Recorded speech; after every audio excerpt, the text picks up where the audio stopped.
So what tools do you need for this course? Well, for this course you need, first of all, you need a reliable IDE or text editor.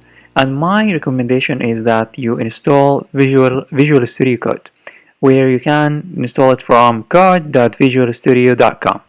You can head on over to that link, code.visualstudio.com, and then install it.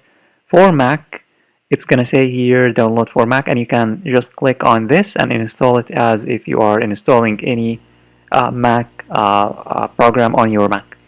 If you are using Windows, you can select it from here, and it's gonna say here download for Windows by default, or you can click here if it doesn't say that, and you can select your Windows. Here you can select Windows and download the version from here, and you can also install, and you should also install it as if you are installing a program on your Windows.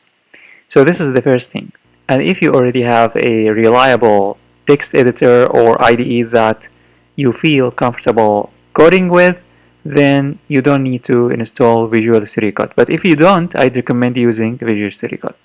So this is the first thing that you need. The second thing that you need is that you need to install XAMPP. XAMPP is gonna allow you to install PHP in order to use PHP for this course.